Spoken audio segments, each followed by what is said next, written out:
সুরধ্বনির তীরে আজ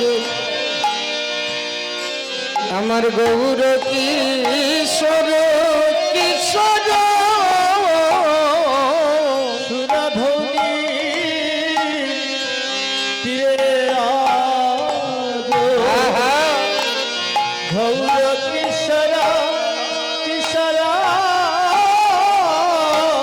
আরে সহচর গণসঙ্গে খেলায় বিভোর সহচর গণসঙ্গে খেলায় বিভোর আরে খেলায় বিনোদ বিনোদ খেলা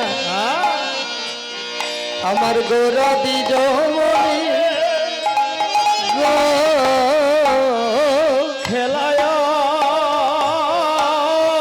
বিনোদ খেলা আমার ঘোরা দিজ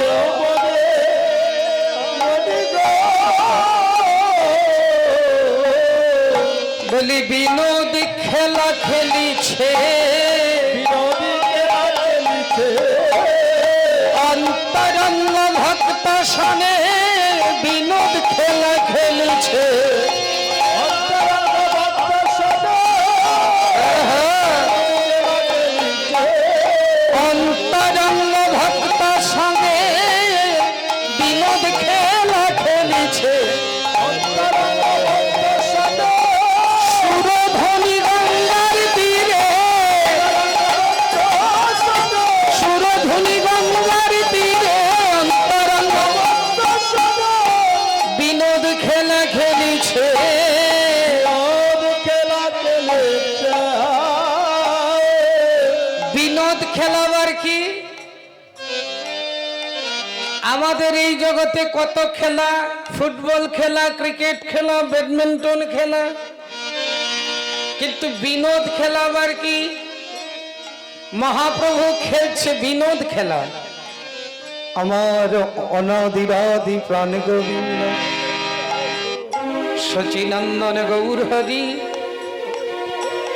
অন্তরঙ্গ ভক্তদেরকে নিয়ে বিনোদ খেলা খেলছে বিনোদ শব্দের অর্থ হয়েছে আনন্দ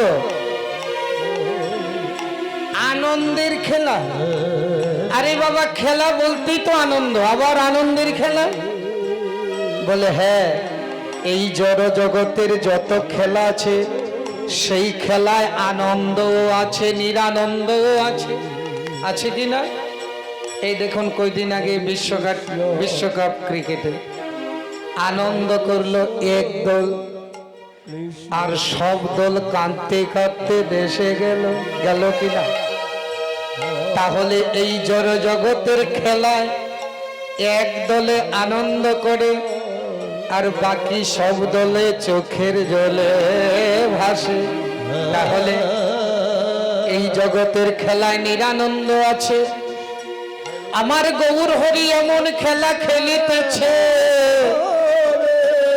যে খেলা খেললে পরে জীবের নিরানন্দ চিরদিনের মতো শেষ হয়ে যায় হরে হরে সেই খেলা কি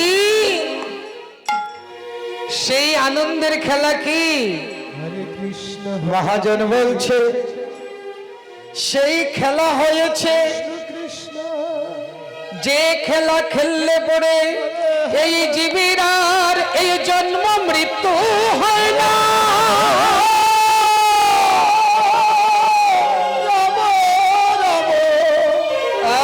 হরে হরে আমার মহাপ্রভু এই কলির জীবকে খেলার জন্য বলে নামের খেলা খেলিছে নামের খেলা খেলিছে নামের খেলা খেলিছে নামের খেলা খেলিছে অন্তরঙ্গ ভক্ত নিয়ে হরি নামের খেলা খেলিছে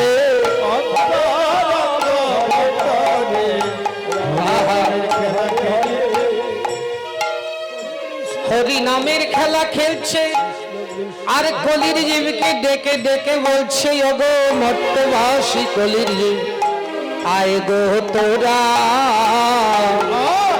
আয় ভক্তরা ছুটে আয় ছুটে আয় ছুটে আয় ছুটে আয় হরি নামের খেলা খেলবি যদি ছুটে আয় ছুটে আয় হরি নামের খেলা খেলবে যদি আহা ছুটে আয় ছুটে আয় হরি নামের খেলা খেলবি যদি তোরা ছুটে আয় ছুটে আয় হরি নামের খেলা খেলবে যদি গৌর হরি ডেকে বলে হরি বল, গৌর হরি ডেকে বলে হরি নামের খেলা খেলবে যদি ছুটে আয় ছুটে আয় আরে খেলায় বিনোদ খেলা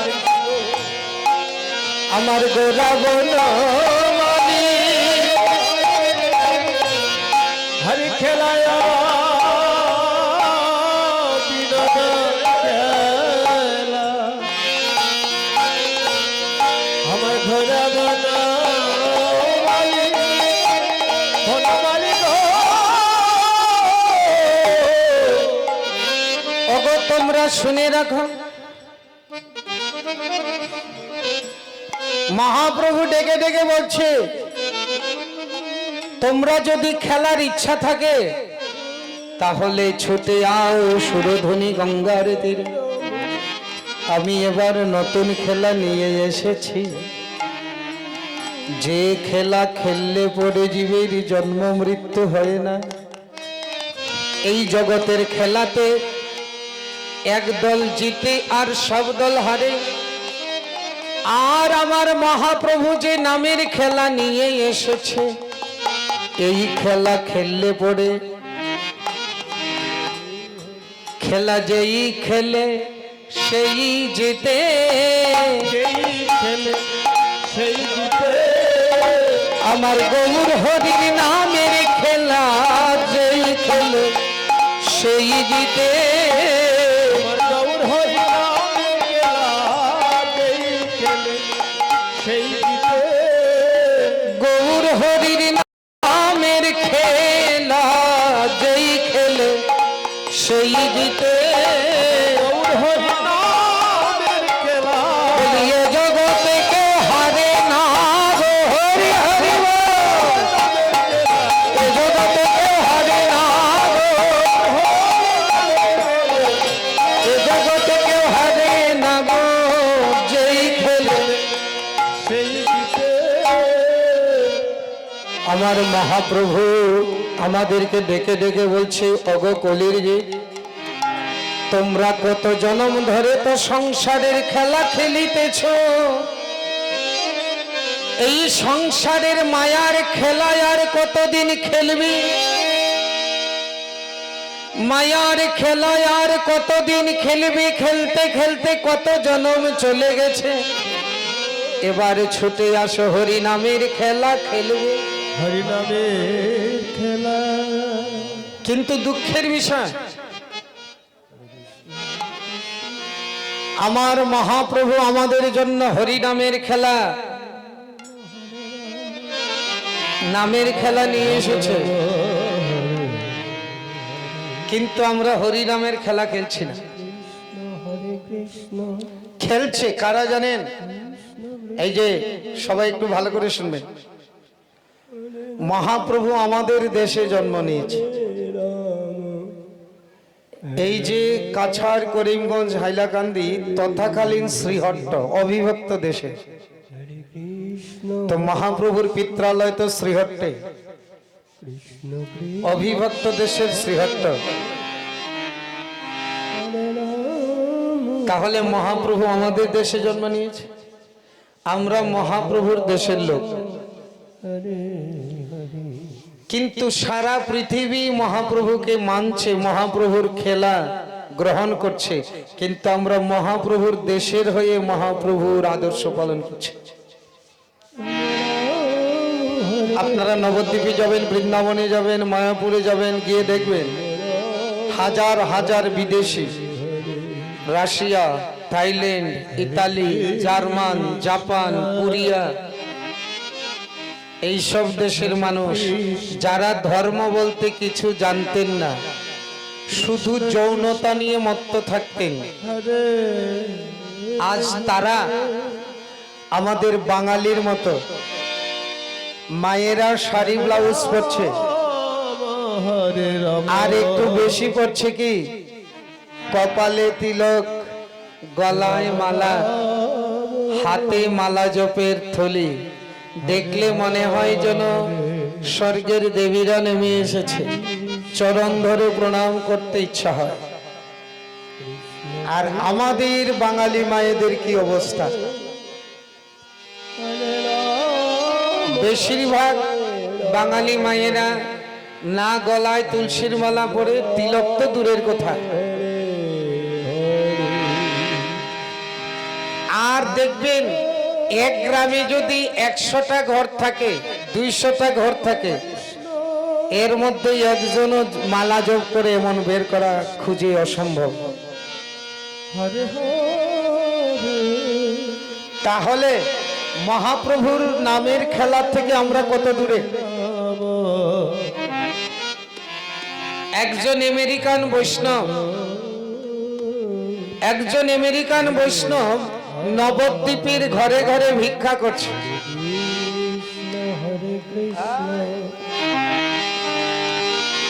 একজন আমেরিকান বৈষ্ণব নবদ্বীপের ঘরে ঘরে ভিক্ষা করছে। আমাদের একজন কীর্তনীয় বন্ধু বলছেন, আপনারা আমেরিকার মতো ধনী দেশ ফেলে কেন আমাদের ভারতবর্ষে এসে ভিক্ষা করছেন? সেই আমেরিকান বৈষ্ণব বলছেন, শুনুন, যে সম্পদ আমার না তা ফেলে এসেছে, আর যে সম্পদ আমার সেই সম্পদ নিয়ে ভারতবর্ষে চলে এসেছে। কোন সম্পদ আমার না? বলে আমার যত টাকা পয়সা, বাড়ি গাড়ি আছে, সোনা দানা আছে, যে কোনো দিন যে কোনো জনে আমার মাথায় বাড়ি দিয়ে ছিনিয়ে নিয়ে যেতে পারে, পারে কিনা? তাহলে এই জড়জগতের যে সম্পত্তি আমার মাথায় বাড়ি দিয়ে ছিনিয়ে নিয়ে যেতে পারে, সেই সম্পত্তি আমার নয়, তাই সেগুলো ফেলে এসেছি। আর আমার সম্পত্তি নিয়ে আমি ভারতবর্ষে চলে এসেছি। তাহলে আমার সম্পত্তি কি? উনি বলছেন যে এই পৃথিবীতে কারো এমন ক্ষমতা আছে যে আমার মাথায় বাড়ি দিয়ে এই আমার মুখ থেকে হরে কৃষ্ণ নাম ছিনিয়ে নিতে যেতে পারে? কারো ক্ষমতা আছে?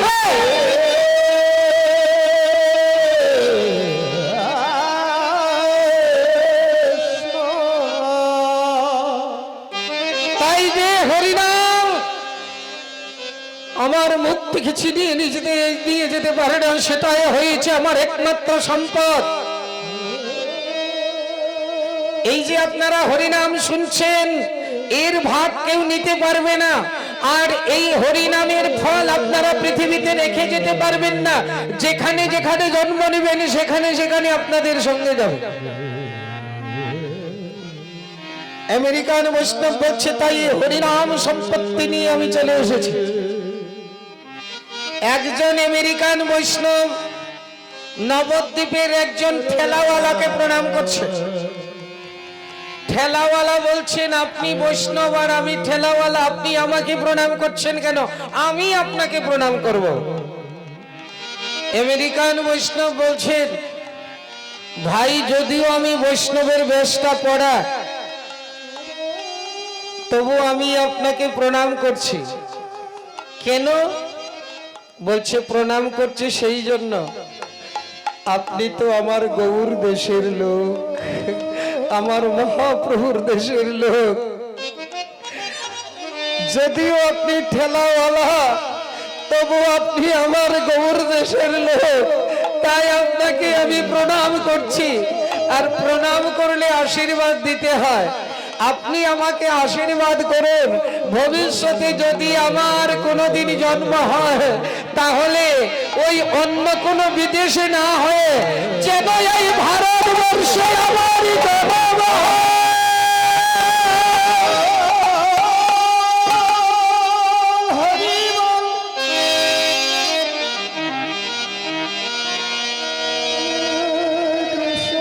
তাহলে দেখুন, তারা ভারতবর্ষে জন্ম নিতে চায়,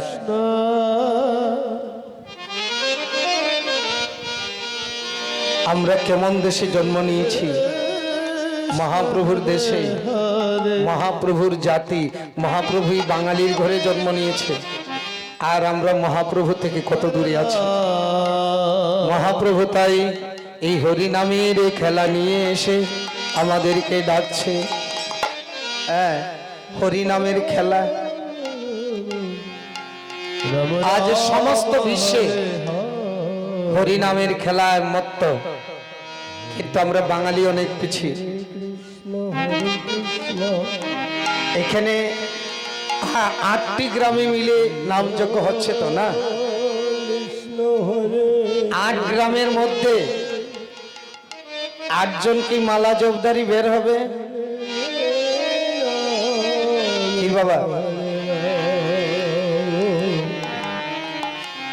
এখানকার কীর্তন শুনে যদি 8 গ্রামের 5 জনও যদি মালা জপ গ্রহণ করে, তবে মনে করবেন কীর্তন সফল। হরে আমার মহাপ্রভু এই নামের খেলা নিয়ে এসেছে আমাদেরকে খেলানোর জন্য। কৃষ্ণ যে খেলা খেললে পরে কেউ হারে না, সবাই জিতে। এই খেলা কে খেলেছিল? খেলেছিল ধ্রুব, খেলেছিল প্রহ্লাদ, তারা আজও অমর হয়ে আছে। তাই আমাদেরকে ডেকে ডেকে বলছে, ওগো ওই হরি নামের খেলা যেজন খেলবে, তোমরাও চিরদিনের মতো অমর হয়ে যাবে। তাই মহাপ্রভু ডেকে ডেকে আমাদের বলছে, এসো তোমরা খেলো, নামের খেলা খেলো। কেননা সংসারের বিষয়ের খেলা তো কত জীবন ধরে খেলেছ, হরি নামের খেলা থেকে বঞ্চিত হয়ে। তাই তোমরা এসো, এখনো সময় আছে। তাই মহাজন বলছে, খেলায় বিনিদ খেলা গোরা বনমালী, পুলিনে বিহার করে ভক্ত মন্ড। আচ্ছা, এই জগতের খেলার কিছু সরঞ্জাম লাগে, যেমন ফুটবল খেলতে ফুটবল লাগে, ক্রিকেট খেলতে ক্রিকেট বল লাগে, ব্যাট বল লাগে। কিন্তু হরি নামের খেলা খেলতে কি লাগে? বলি হরি নামের খেলা খেলতে কিছু সরঞ্জাম লাগে। কি? খেলিবারে প্রবন্ধে নীল খোল করতাল। এই হরি নামের খেলা খেলতে খোল করতাল, খোল করতালই হয়েছে হরি নামের খেলার একমাত্র উপাদান। খোল করতাল নিয়ে গৌর হরি সুরধ্বনির তীরে নামের খেলায় মত্ত, পুলিনে বিহার করে ভগত মন্ডলী। তো সারাটা দিন খেলতে খেলতে হঠাৎ দেখে বেলার বেশি নাই, হঠাৎ দেখে বেলার বেশি নাই। তাই মহাজন বলছে, আরে বেলি অবসান হেরে গৃহেতে চলিলা গো। বেলি অবসান গৃহেতে চলিলা। আরে বেলিয়া অবসান হেরি গৃহেতে চলিলা গো। বেলি অবসান গৃহেতে চলিলা।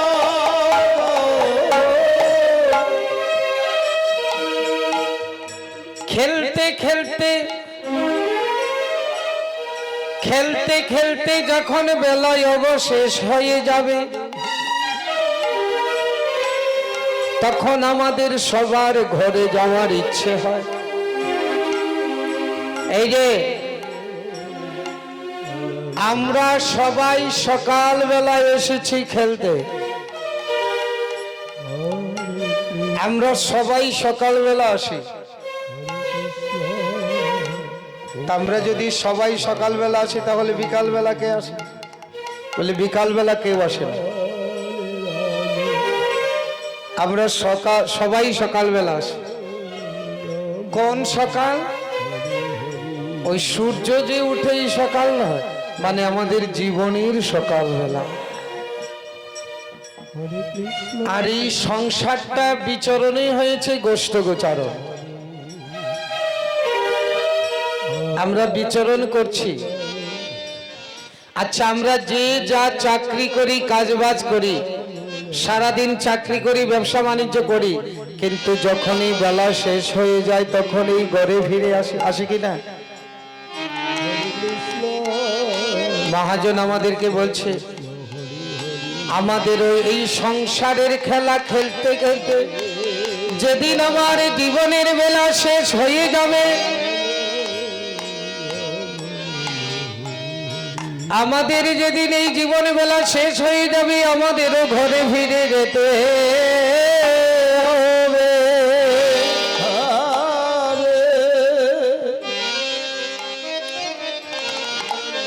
তবে কোন ঘরে যাব সেই ঘরে তো ঠিকানা জানি না। কি বাবা, যেদিন আমরা ইহলোক ত্যাগ করে চলে যাব, কোন ঘরে যাব জানি? পথ চিনি না, কিন্তু এসেছি ওই ঘর থেকে। যে ঘর থেকে এসেছি ওইটাই আমাদের আসল ঘর। এই সারা জীবন যে ঘরে আছি একটা ভাড়াটে বাসা। আমরা সারা জীবন পরিশ্রম করে যে ঘরটা বানিয়েছি ভাড়া বাসার মতো, এটা আমাদের আসল বাড়ি নয়। আমাদের আসল বাড়িতে যেতে হবে। আসল বাড়ি ছেড়ে এখন ভাড়া বাসাতে বাস করছি। যেদিন সময় হয়ে যাবে ওই বাসাটা ছেড়ে দিতে হবে, আমাদের নিজের ঘরে যেতে হবে। কিন্তু যে ঘর থেকে এসেছি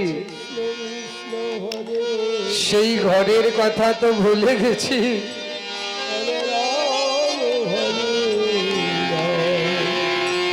বেলা যখন শেষ হয়ে যাবে, অর্থাৎ জীবনের বেলাটা যখন শেষ হয়ে যাবে,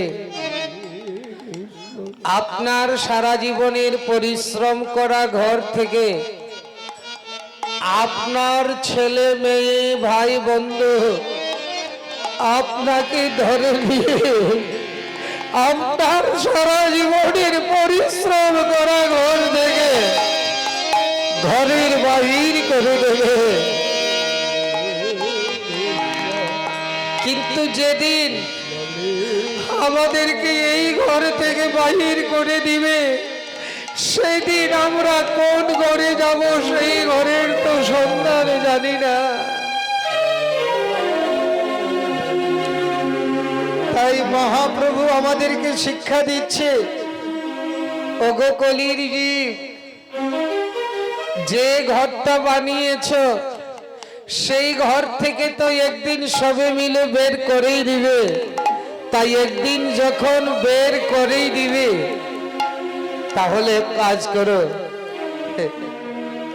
দুদিন আগে ঘরের বাহির হও, দুদিন আগে ঘরে বাহির হও না, কেন না একদিন বাহির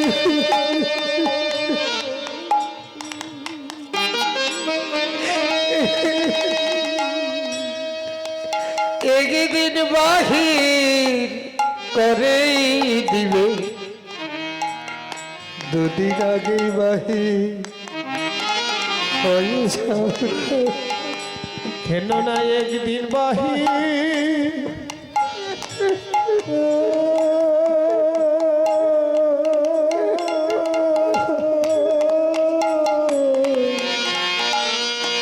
করে দিবে দুদিন আগে বাহির ঘরের বাহির হও না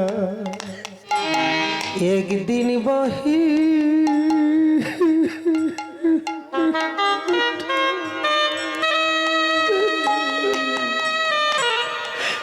করে দিবে তাই দুদিন আগেই ঘরে বাহির হও না একদিন বাহির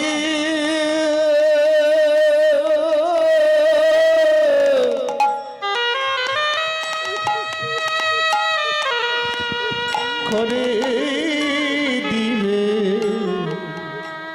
তাই দুদিন আগে ঘরে বাহির হও না। একদিন বাহির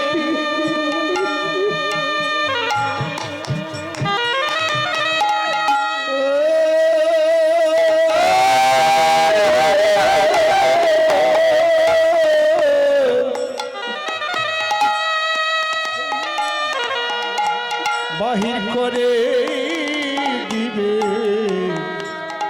দুদিন আগে ঘরের বাহির হও না তোমায় একদিন বাহির করেই দিবে তোমায় একদিন বাহির করে দিবে ওই ভাই বন্ধু সবে মিলে একদিন বাহির করে দিবে ওই ভাই বন্ধু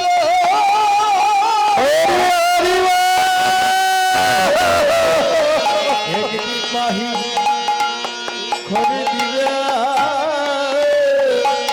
তোমার ভাই বন্ধু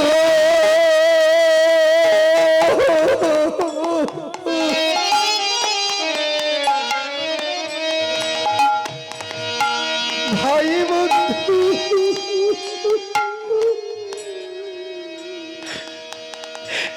সবে মিলে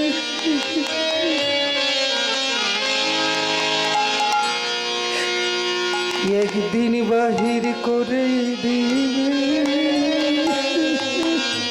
তোমার ভাই বন্ধু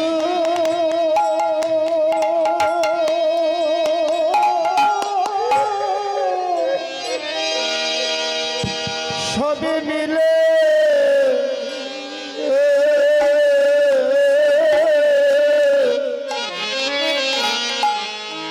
তোমায় একদিন বাহির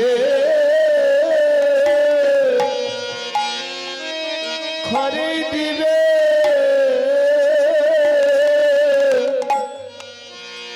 সেদিন একা একা কাঁদিতে হবে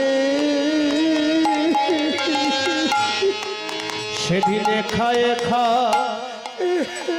খাদিতে হবে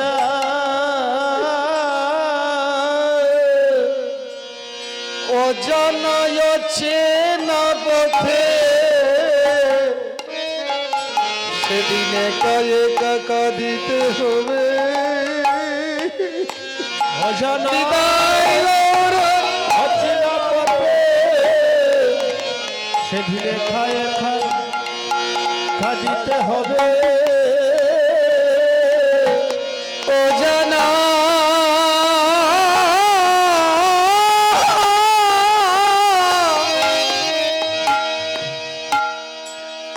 অজানায় চেনা পথে একা একা কাঁদিতে হবে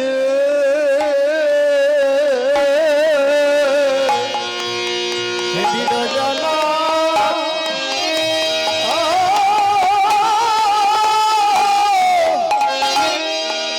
সেদিন অজানা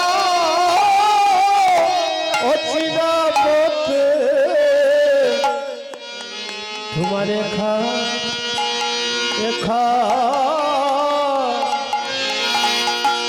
শিক্ষা দিতে হবে। মহাপ্রভু সেই জন্য মাত্র 24 বছরের বয়সে ঘর থেকে বাহির হয়ে গেল। 80 বছরের মা সচী মাতা, 18 বছরের যুবতী বিষ্ণুপ্রিয়া,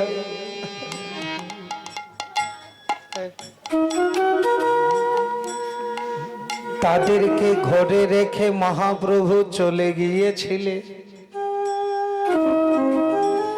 কেউ প্রশ্ন করেছিলেন যে মহাপ্রভু কেন ঘরের বাহির হলো? 80 বছরের বৃদ্ধা মাকে, 18 বছরের যুবতী বিষ্ণুপ্রিয়াকে রেখে কেন বাহির হলেন? মহাপ্রভু বলছে, ওগো শোনো, আমি একদিন বিকালবেলা খেলতেছিলাম, কেউ গিয়ে আমাকে ডাকলো, নিমাই শোনো, তোমার বাবা স্বর্গে চলে গেছে। স্বর্গে চলে গেছে কথাটা যে মানুষ মরে যায় আমি জানতাম না। আমি বললাম, বাবা আমাকে খুব ভালোবাসে, যেখানে যায় আমাকে নিয়ে যায়। বাবা যদি স্বর্গে যায় আমাকে নিয়ে যাবে। স্বর্গে চলে যায় মানুষ যে মরে যায় আমি বুঝতাম না, কিন্তু ঘরে এসে দেখলাম সত্যি সত্যি আমার বাবা স্বর্গে চলে গেছে, মানে পরলোক গমন করেছে। তখন আমি দেখলাম আমার বাবা সারা জীবন পরিশ্রম করে যে ঘরটা বানিয়েছিল, আমার আত্মীয় স্বজন সবাই মিলে আমার বাবার পরিশ্রম করা ঘর থেকে ঘরের বাহির করে দিল।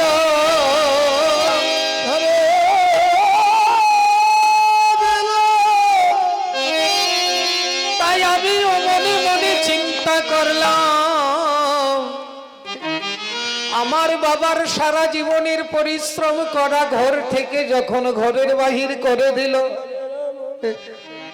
তখন আমি চিন্তা করলাম আমাকে ওই একদিন এই ঘরের বাহির করে ঘরের বাহির করে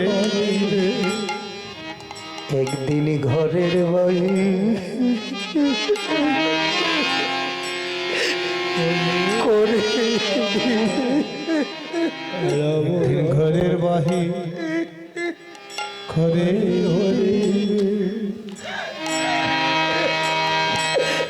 একদিন ঘরে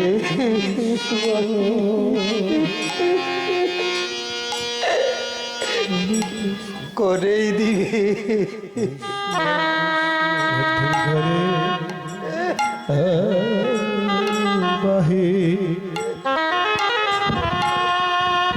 করে ওরে ভাই বন্ধু,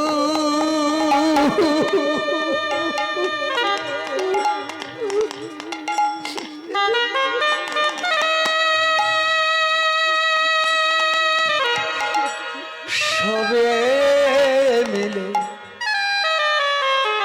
একদিন ঘরের বাহির করে ভাই বন্ধু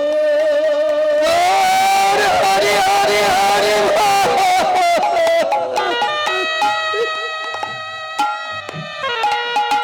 সবে মিলে একদিন ঘরে বাহির করে। তাই দুদিন আগেই ঘরের বাহির হলো, দুদিন আগে ঘরে বাহির হলা, তাই দুদিন আগে ঘরে বাহির হলো। দুদিন আগে ঘরে বাহির হলা, কেন না একদিন বাহির করেই দিবে, তাই দুদিন আগেই ঘরে বাহির হলো। বাহির করে দিবে, দুদিন আগে ঘরে বাহির হলা।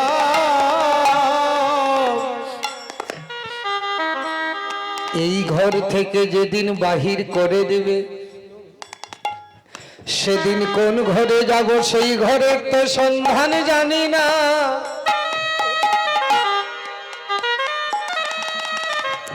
আসলে আমি ঘরের বাহির হই নাই, আমি ওই ঘরের খুঁজে এই ঘরের বাহির হলাম।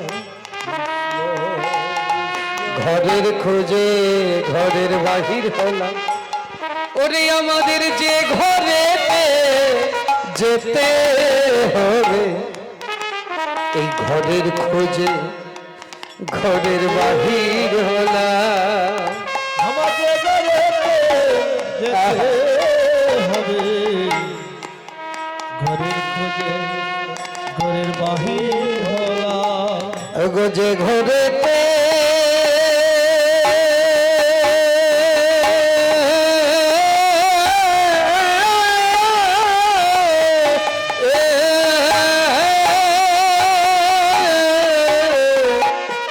যেতে হবে, আমি সেই ঘরের খোঁজে ঘরের বাহির হলাম। যে ঘরেতে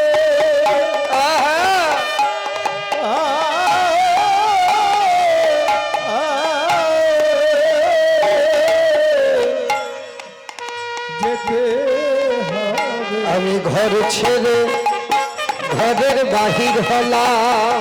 যে ঘরেতে আমি সেই ঘরের খুঁজে বাহির হলাম, সেই ঘরের খুঁজে বাহির হলাম।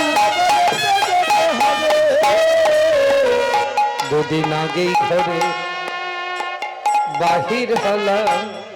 দুদিন আগে ঘরে বাহির হলাম। কোনো জায়গায় যদি যেতে চান, সকালবেলা বের হলে অনেক দূর যাওয়া যায়, আর সন্ধ্যার সময় যদি ঘর থেকে বাহির হন, একটু জায়গা যেতে না যেতেই বেলা ডুবে যায়। তাই আমাদেরকে শিক্ষা দিচ্ছে মহাপ্রভু, সেই ঘরে যদি যেতে হয়, তাহলে যদি বেলা ডুবে যায় সেই সময় যদি বের হও, তাহলে তো অন্ধকারে পথ খুঁজে পাবে না। মহাপ্রভু 24 বছর বয়সে ঘর থেকে বাহির হয়ে সন্ন্যাস নিয়ে আমাদেরকে বুঝিয়ে দিয়েছে, শিখিয়ে দিয়েছে। ওগো বেলা থাকতে ঘরের বাহির হও গো, বেলা থাকতে ঘরে বাহির হবে, বেলা থাকতে ঘরের বাহির হও গো, বেলা থাকতে ঘরে বাহির হবে, ওগো বেলা থাকতে ঘরের বাহির হও গো, বেলা থাকতে ঘরে বাহির হবে, ওগো বেলা ডুবে গেলে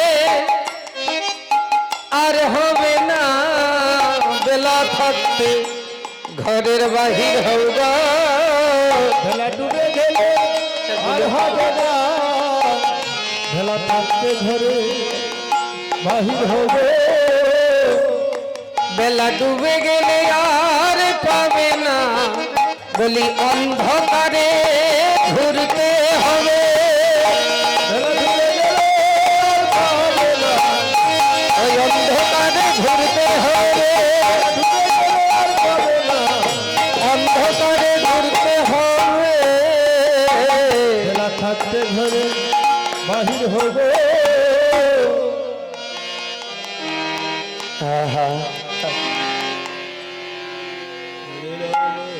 একদিন তো যেতেই হবে। তাই যারা বুদ্ধিমান তারা দুদিন আগেই ঘর থেকে বাহির হয়ে যায়। আজ আমার মহাপ্রভু সুরধ্বনির গঙ্গার তীরে খেলা করতে করতে হঠাৎ দেখলেন আর বেলা নাই। যখন দেখলেন বেলা নাই, তাই অন্তরঙ্গ ভক্তদেরকে নিয়ে গৃহের দিকে যাত্রা করলেন। আরে বেলি অবসান আহা গৃহেতে চলিলা চলিলা গো,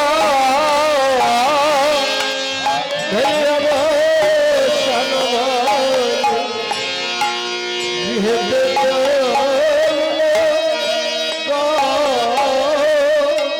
আরে জননীর চরণে আসি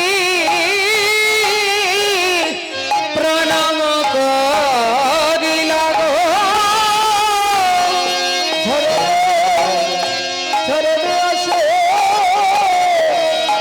প্রণাম করিল। জননীর চরণে আসি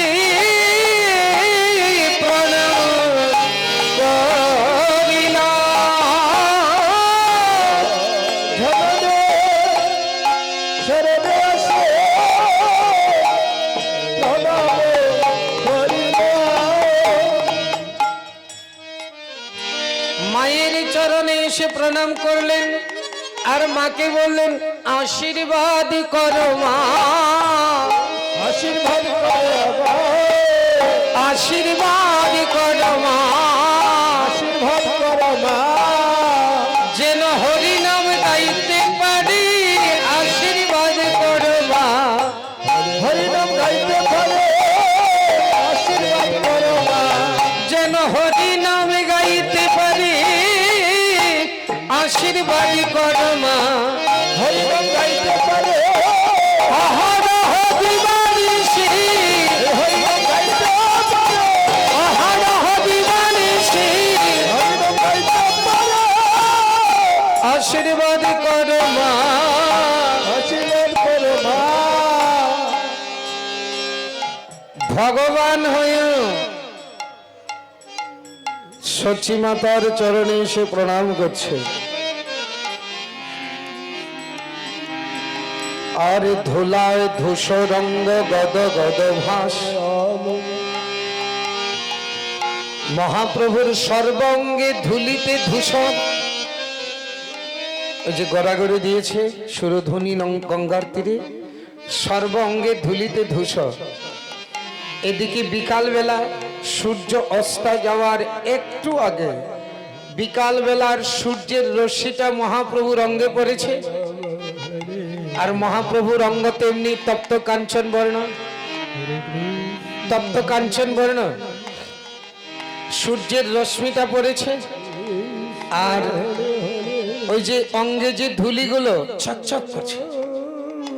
মহাজন দূর থেকে বলছে আহা দেখো মহাপ্রভুর অঙ্গে ধুলি যেন মুক্তা ঝরছে। ধুলি নয়, ধুলি নেই, যেন মুক্তা ঝরিছে। বড় বড় বালিগুলো চকচক করে না, মনে হচ্ছে যেন মহাপ্রভুর অঙ্গ থেকে মানে স্বর্ণের বৃক্ষ থেকে মুক্তা ঝরছে। আহা সচী মাতা দেখে বলছে শ্রীবাস, এই আচার্য নিমার গায়ে এত ধুলি কে লাগিয়েছে? তোদের প্রাণীকে একটু দয়াময়া নেই যে আমার নিমাই রঙ্গে এত ধুলা লাগিয়েছিস? কে এরকম কাজ করেছিস? মহাপ্রভুর সঙ্গে যারা ছিল তারা বলছে ও মা, আমরা কেউ লাগাইনি। তাহলে কে লাগিয়েছে? বলে কে আর লাগাবে? তোমার নিমাই আজকে খেলতে গিয়ে আমাদেরকে বলছে এই শোন, আমরা আজকে একটা নতুন খেলা খেলি। আমরা বললাম ঠিক আছে খেলবো। তো কি খেলা? তো তোমার নিমাই বলল আজকে আমরা যে খেলাটা খেলবো সেই খেলার নাম হয়েছে গড়ি খেলা। মানে কে কত গড়াগড়ি দিতে পারে।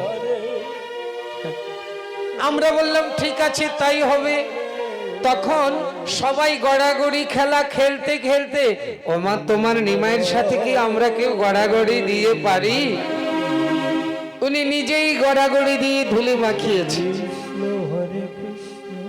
আচ্ছা, যিনি স্বয়ং ভগবান তিনি আবার ধুলায় গড়াগড়ি দিবে কেন? বলছে কেন জানো? শোনো, ভগবানের অনেক দিনের মনে বড় আশা ভক্তগণ আমার চরণ ধুলি অঙ্গে মাখে। তাই আমার অনেক দিনের ইচ্ছা আমিও একটু ভক্তের চরণ ধুলি অঙ্গে মাখবো। হরি বল, হরি বল। ভক্ত ভগবানের চরণ ধুলি অঙ্গে মাখে, ভগবান ভক্তির চরণ ধুলি অঙ্গে মাখে। নিরপেক্ষং মুনিং শান্তং নৈর্বৈরং সমদর্শনম অনুব্রজাম্যহম। যারা নিষ্কিঞ্চন, আমাকে ছাড়া কিছু জানে না, যারা কারো অপেক্ষা করে না, সবাইকে সমানভাবে দর্শন করে, আমি সেই ভক্তদের পিছনে পিছনে যাই। কেন যাই জানো? তাদের চরণধুলি আমার অঙ্গে লাগিয়ে আমি নিজেকে পবিত্র করতে চাই। শ্রীমদ্ ভাগবতী বলছে। তাই গৌর হরির আজ মনে ইচ্ছা হয়েছে ভক্তদের চরণধুলি গায়ে মাখবে, কিন্তু মহাপ্রভু যদি বলে আমাকে একটু চরণধুলি দেও, কেউ দিবে? আসতে